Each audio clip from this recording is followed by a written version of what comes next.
Apollo C. Quiboloy kung kaya't grabe na lamang ho ang pagkadismaya at ang pagkalungkot ni Senator Amy Marcos.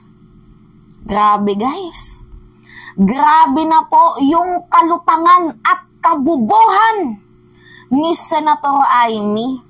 Nalulungkot ka sa sinapit ni Pastor Apollo Quiboloy pero sa sinapit ng mga di umano'y biktima na nakaranas ng panggagahasa, pangmumolestya, pang-aabuso, hindi ka man lang nalulungkot?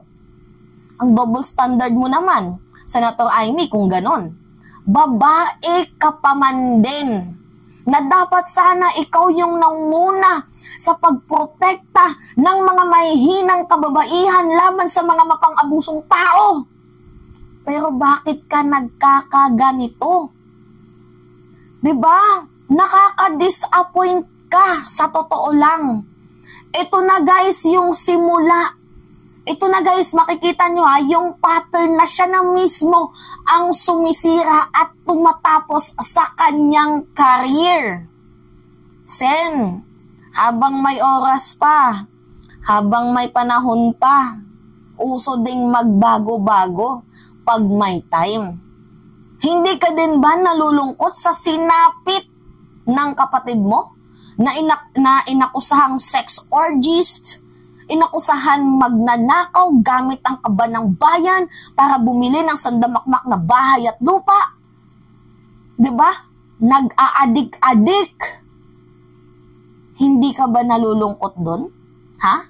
Sa ginawa nilang pambubuli, sa ginawa nilang panglalapastanganan sa pagkatao ng kapatid mo, hindi ka man lang ba nalulungkot doon? Miyembro ka pa man din ng Committee on Women's, Children, Family Relation, and Gender Equality.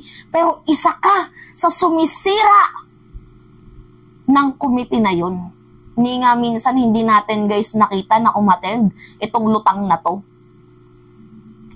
Ay nako. Anyway, panoodin natin guys yung video Panoodin natin. Ma'am, si Presidente, siya na mismo nag-advise kay Pastor Quiboloy na sana humarap na sa Senate at House hearing to give his side dun sa mga allegation laban sa kanya. Do you think dapat na sundin ni Pastor Quiboloy yung payo sa kanya ng Pangulo? Well, alam naman natin na talagang kapangyarihan ng Kongreso at ng Senado na mag-issue ng subpoena, talagang fundamental power yan. Pero alalahanin natin na kinakailangan bigyan ng substantive and procedural due process at saka yung karapatan against self-incrimination. Ang ibig ko sabihin, lungkot na lungkot ako sa mga pangyayari tungkol sa SMNI at kay Pastor Quiboloy. Okay, narinig nyo lungkot na lungkot ako sa pangyayari sa SMNI at kay Pastor Apollo Quiboloy. Wait lang bago natin ipagpatuloy yung video. Late ka na ba, Senator Amy Marcos, sa balita na yung anchor ng SMNI na si Lorraine Badoy ay guilty po in contempt ng Korte Suprema ng Higher Court of the Philippines? Bakit? Masyadong nang-red tag, nagtitreth, fake news. Late ka na ba doon? Hindi ba dapat mas maawa ka sa mga taong, yung kanilang mga ideolohiya na hahawa? Di ba dapat doon ka maawa sa mga taong na-fake news nila? Napapaniwala nila sa mga ideolohiyang pangit?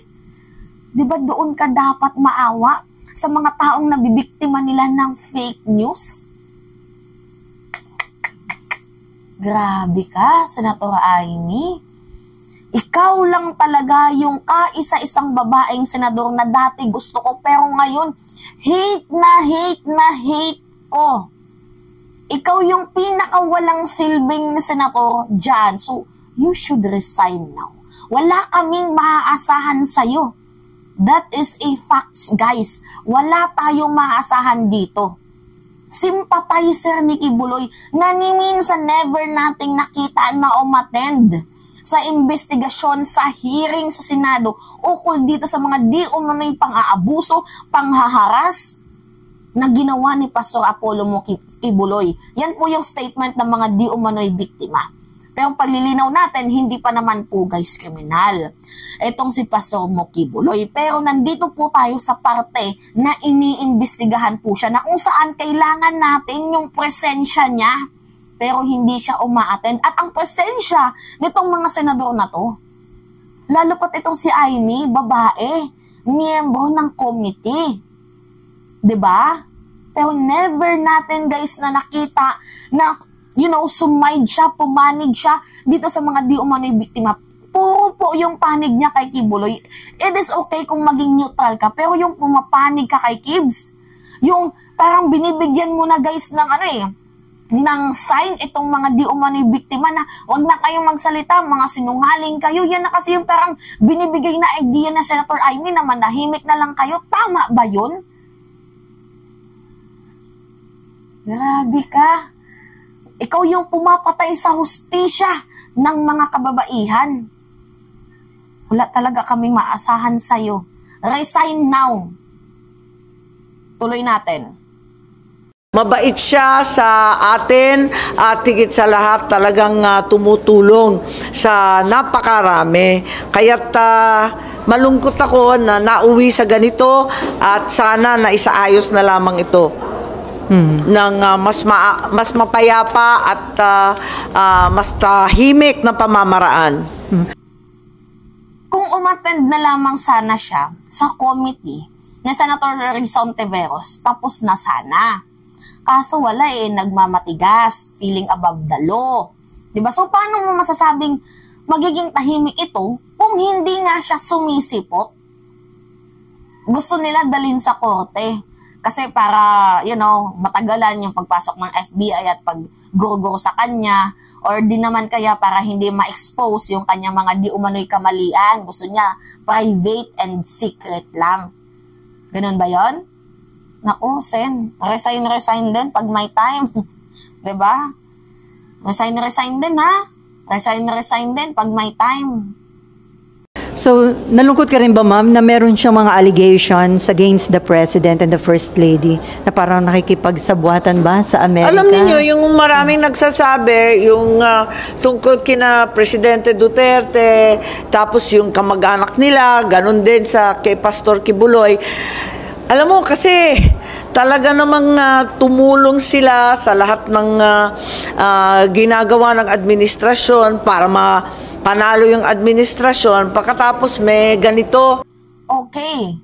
Tumulong sila para mapapanalo ang administrasyon. So, huling-huli ka nga na nagbabayad ka ng utang na loob. Putang ina, tama ba yun? Kaya hindi umuunlad ang bansang Pilipinas dahil sa putang inang utang na loob na yan Alam nyo guys, kapag yung tao, walang masama kung magtanaw ka ng utang na loob, pero in a rightful way. Kung babayaran mo lang din naman yung utang na loob, tapos iiwan mo ang mamamayang Pilipino ang bumoto sa'yo Diba?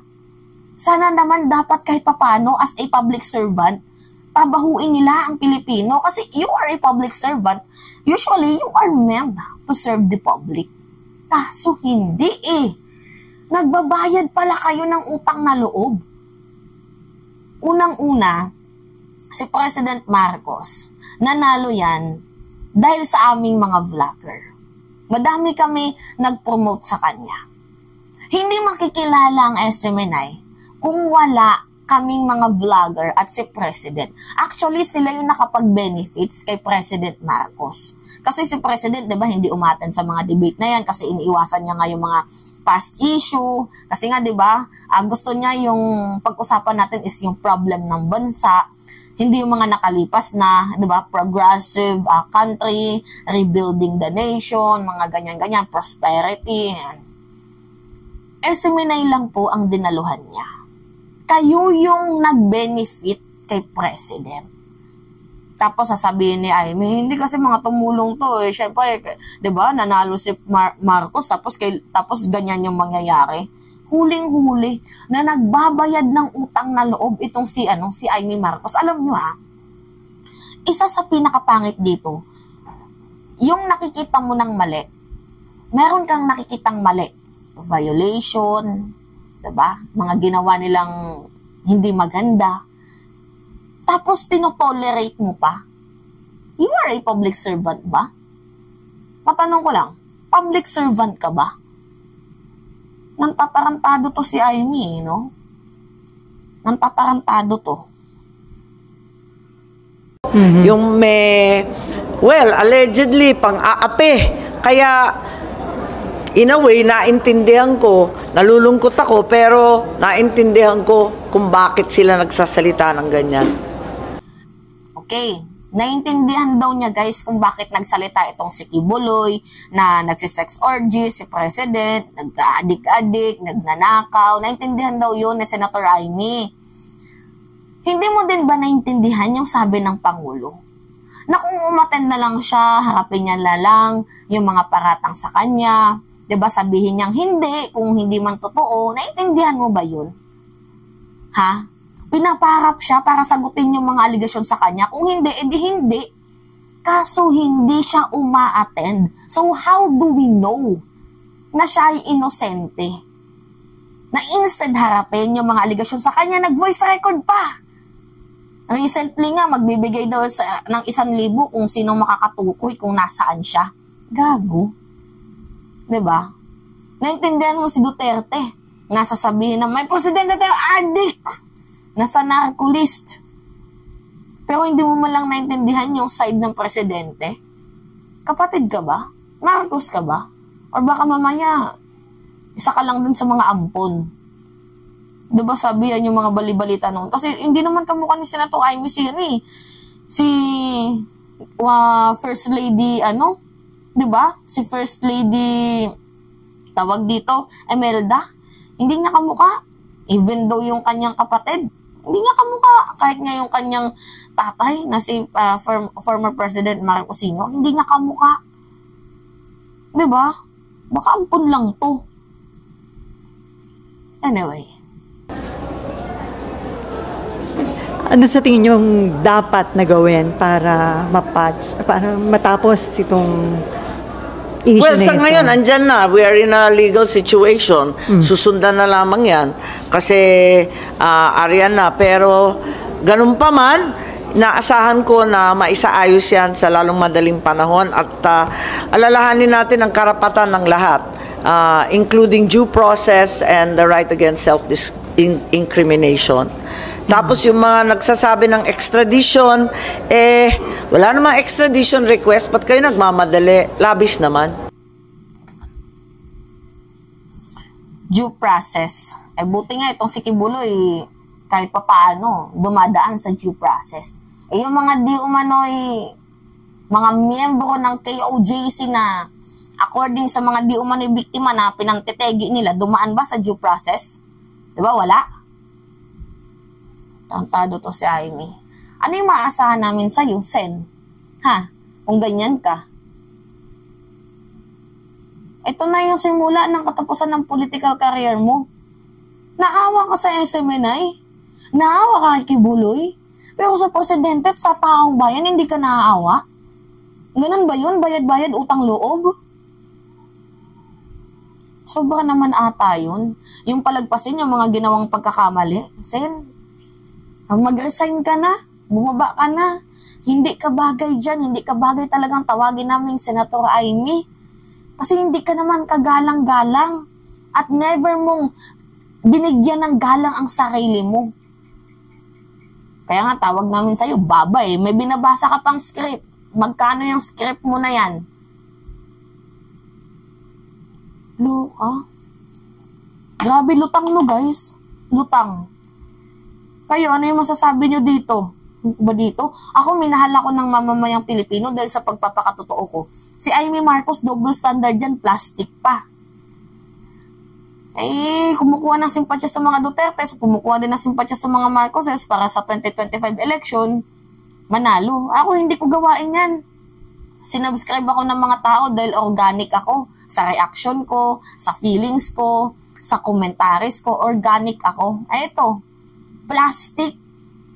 Pati baba, plastic.